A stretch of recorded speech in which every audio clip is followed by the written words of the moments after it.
Assalamu alaikum, dear student. This class 9th subject English. Dear students, as you know, we read this poem Car Driver by Padma Sajdev, who was a Dogri poet who has written this poem, and this was translated in English by Dr. Karan Singh.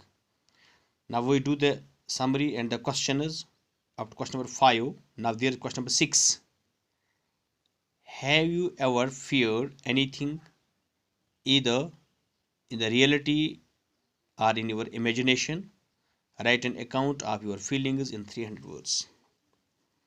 This is open ended question. ये हमें पूछ रहा है कि आपको कभी कभी कभी क्या आपके साथ कभी ऐसा हुआ है कि आपको किसी चीज़ ने डराया, हकीकत में या आपके ख्यालात में?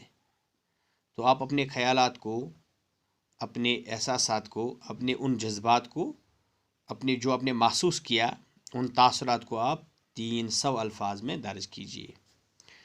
तो बच्चों, अगर आप देखेंगे, अगर आपके साथ कभी ऐसा हुआ है, आप किसी जगह पे गई, आपको किसी चीज़ ने डराया या किसी चीज़ का आपको डर लगा, चाहे ख्वाब में या घर में या कहीं भी, तो इस तरह आप यहाँ इसको लिख सकते हैं। तो हम इसको थोड़ा शॉर्ट में लिखना चाहते हैं। अगर आप देखेंगे यहाँ, Once while passing through a forest at night, अगर हम सपोज एक बच्चे की कहानी लेंगे, वो कहता है कि मैं एक बार जंगल से जा रहा था, रात का वक़्त था, तो जंगल से गुज़रना था, रास्ता जंगल से था। तो जब भी हम देखते हैं, अक्सर हम रात के वक़्त बाहर नहीं निकलते हैं क्योंकि वहाँ अंधेरा छाया रहता है। तो इस अंधेरी की वजह से हम वहाँ बाहर डरते हैं। तो अचानक से हमें दिल में ही ख्याल होता है कि शायद कोई आगे होगा, कोई जानवर होगा या कोई भी चीज़ होगी जो हमें नुकसान पहुंचाएगा। I heard all sorts of sounds. तो रात के वक्त वैसे भी ये जो साउंड्स होते हैं, क्योंकि जो बाकी गाड़ियां, इंसानों की जो आवाज़ें हैं वो बंद होती हैं, तो सिर्फ जानवरों की आवाज़ें होती हैं, दरिंदों की होती है, चरिंदों की होती हैं, परिंदों की होती हैं। तो इस तरह हम देखते हैं कि ये कहता है कि मैंने बहुत किस्म की आवाज़ें सुनी। तो इसने क्या किया, जब इंसान रात के वक्त आवाज़ें सुनता है, हो सकता है कि इसमें शेर की भी आवाज़ हो सकती है, रीछ की भी आवाज़ हो सकती है और कहीं जानवरों की आवाज़ हो सकती है। ये कहता है कि दे फिल्ड मी विद फियर। तो इस तरह इससे मुझे बहुत ही डर पैदा हुआ, मैं बहुत डर गया। तो I don't know if the fear was real और इमेजिनरी। तो फिर ये कहता है, मुझे ये पता नहीं चला ये जो डर था ये हकीकी में था या कोई ख्याल में मेरे था। क्योंकि अक्सर जब हम इस अंधेरे में जाते हैं तो हमें ख्याल में आता है, हो सकता है कि आगे फ़लाँ किस्म का जानवर होगा, फ़लाँ जानवर होगा। तो इस तरह ये ख्यालात में हमें आता है। तो ये कहता है, ये मैं नहीं जानता हूँ कि शायद ये ख्यालात ही थे।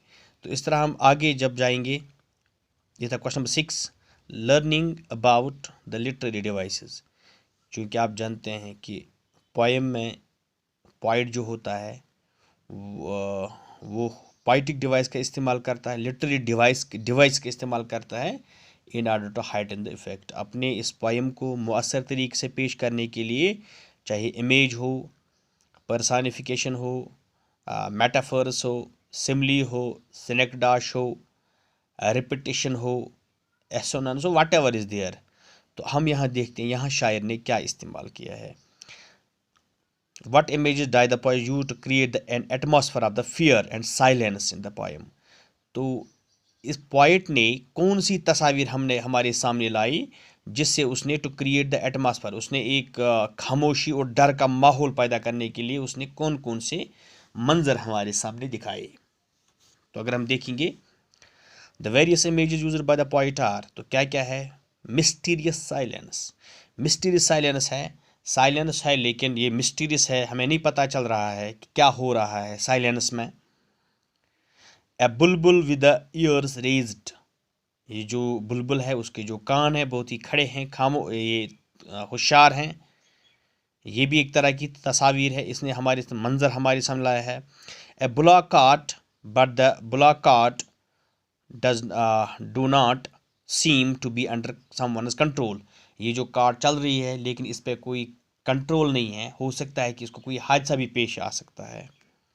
The eyes of the driver covered by the turban head. तो ये जो इसका जो ड्राइवर का जो सर है या उसकी जो आंखें हैं वो कवर हुई हैं, इसके जो दस्तार है उसने लगाया, अमामा उसने जो पहना है, तो उसकी वजह से उसका जो कवर, क्योंकि अब उसको कुछ नहीं दिखाई दे रहा है, वो सो रहा है। द हुक्का हुक्का ओवरटर्न। तो ये भी एक इमेज है कि जो अगर ये हुक्का जो है ये ओवरटर्न हो गया, ये गिर गया, तो क्या हो सकता है कि जंगल को आग लग सकता है। एप्रहेंशन ऑफ फायर, या इसमें जंगल में आग लग सकता है। तो अब इसके छोटे से कुछ क्वेश्चंस दो हैं। Y is the Bulbul moving slowly. ये जो बुलबुल है ये क्यों आहिस्ता आहिस्ता चल रही है। The Bulbul is moving slowly because of fear. क्योंकि जब भी आपको कोई आगे फियर लग रहा है तो आप तेज़ नहीं दौड़ते हैं, बल्कि आप आराम से, तो आप फूंक फूंक के कदम रखते हैं। तो इसी तरह ये बुलबुल आहिस्ता जा रही है। Where are the little ones. ये जो छोटे इसके जो बच्चे हैं ये कहाँ पे हैं। They are in the nest. वो कहाँ पे है, वो नेस्ट में है। तो dear students, this enough for today, thanks.